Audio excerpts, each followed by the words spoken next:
இருக்கு. அது ஒரு விதமான போராட்டம்.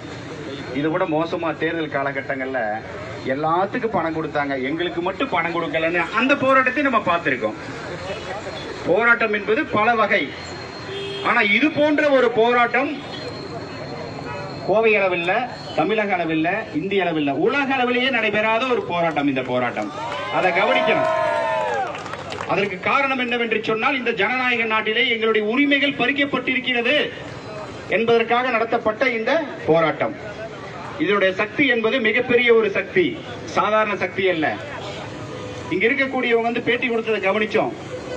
சாதாரண கூலி தொழிலாளி இருந்து மருத்துவம் பார்க்கக்கூடிய மருத்துவர் வரைக்கும் அத்தனை பேர் வந்தாங்க. என்னுடைய ஜனநாயக உரிமை பறிக்கப்பட்டிருக்கிறது, எனக்கு வாக்களிக்கப்படவில்லை, பணம் கேட்டு இங்க வரலைங்க, உரிமை கேட்டு வந்திருக்கிறாங்க. உலகத்தின் மிகப்பெரிய நாடு ஜனநாயக நாடு.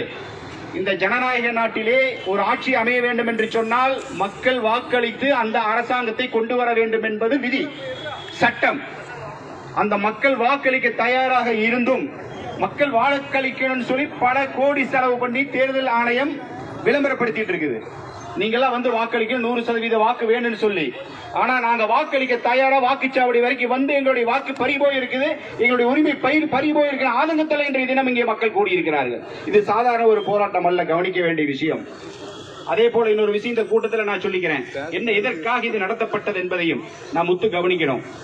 தேர்தல் காலகட்டத்தில் ஒவ்வொரு காலகட்டத்தில் வெற்றி ஒவ்வொரு மாதிரி பர்ச்சேஸ் பண்ணுவான் திமுகவும் அண்ணா திமுகவும். அதுக்கு உதாரணம் முதல் திருமங்கலம் பார்முலான்னு வச்சான். தெரியுமா உங்க எல்லாத்துக்குமே? மதுரையில திராவிட முன்னேற்ற கழகம் ஆட்சியில் இருக்கும் போது அழகிரி திருமங்கலம் பார்முலா இன்னைக்கு வரைக்கும் இருக்குது. காசை கொடுத்து ஓட்டை வாங்கினார்கள் முதல் முறையாக. அது அப்படியே தொடர்ந்தது 10 ஆண்டுகளுக்கு மேலாக. அண்ணா திமுக ஆட்சிக்கு வந்தாலும் அதுதான் செய்யறான், திமுக ஆட்சிக்கு வந்தாலும் செய்யறான். ஆனா இந்த முறை கோவையில நீ ₹1,00,000 கொடுத்தா கூட நீ வெற்றி பெற முடியாது என்பது உனக்கு தெரிந்த காரணத்தினா,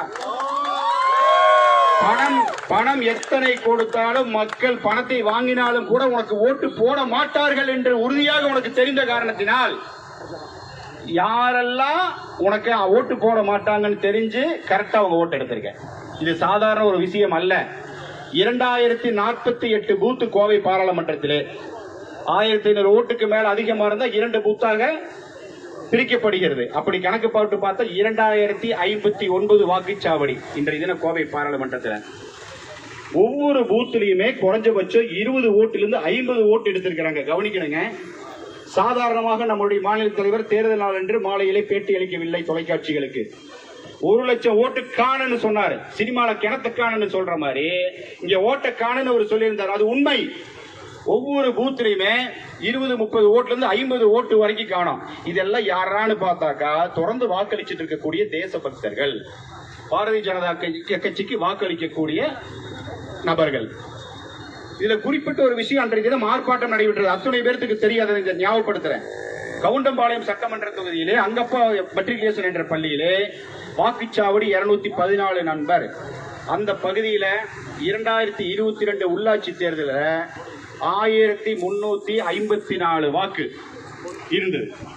2022 PNT காலனி என்று சொல்லக்கூடிய கவுண்டம்பாளையம் பகுதியில். அதே இந்த முறை 2024 பாராளுமன்ற தேர்தலில் 524 வாக்கு, 830 ஓட்டு காணும். கவனிக்க வேண்டிய விஷயம், 830 ஓட்டு அந்த ஒரு வாக்குச்சாவடியில் காணும். அதற்காக தான் அன்றைய தினம் அந்த பகுதியினுடைய பொறுப்பாளர்கள் அத்தனை பேர் சேர்ந்து அங்க ஆர்ப்பாட்டம் நடத்தினாங்க. எப்படி 830 ஓட்டு காணாம போகும்? கவனிக்கிறது என்னடான்னு பார்த்தா, அங்க இருக்கக்கூடிய மக்கள் ஒரு குறிப்பிட்ட சமுதாயத்தை சார்ந்த நபர்கள், வட மாநிலத்தை சார்ந்த நபர்கள் பெரும்பான்மையா அங்க இருக்கிறாங்க. அந்த பூத்து எப்பவுமே பாரதிய ஜனதா கட்சி அதிகமா வாக்கு வாங்கிட்டு இருக்கக்கூடிய ஒரு பூத். இப்ப புரிஞ்சுட்டீங்களா எதிர கை வைக்கிறானே? இந்த 20-30 கை வச்சான்ல, அதெல்லாம் உதிரியா வச்சான். ஆனா அத்தனை ஓட்டுமே பாரதிய ஜனதா கட்சி இந்த தேசத்துக்கு ஆதரவான வாக்குகள். ஆனா குறிப்பிட்ட அந்த ஒரு பூத்துல மட்டும் 830 ஓட்டை காணும். அதனால அவருடைய இலக்கு என்னன்னா 5% ஓட்டுல கை வச்சிருக்கான். நல்லா கவனிக்கணும். 5% ஓட்டுங்கிறது 21 லட்சம் வாக்காளர்கள் கொண்ட கோவை பாராளுமன்றத்தில் 1 லட்சம் வாக்குகள்.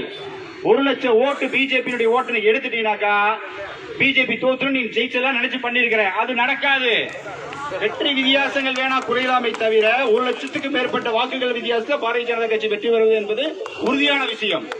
அதனால உரிமை கேட்டு போராடி கொண்டிருக்கக்கூடிய இந்த மக்களுக்கும் இதை தலைமையை எடுத்து நடத்தி கொண்டிருக்கக்கூடிய சமூக தன்னார்வலர்களுக்கும் சுதர்சன் அவர்களுக்கும் மீண்டும் ஒரு முறை பாரதிய ஜனதா கட்சியின் சார்பிலே வணக்கத்தை வாழ்த்துக்களையும் தெரிவித்துக் கொள்கிறேன். இது மக்களுடைய போராட்டம், மக்கள் பாதிக்கப்படுற விஷயம். அதனால பாரதிய ஜனதா கட்சி நேரடியாக களத்துக்கு வந்திருக்குது. நன்றி.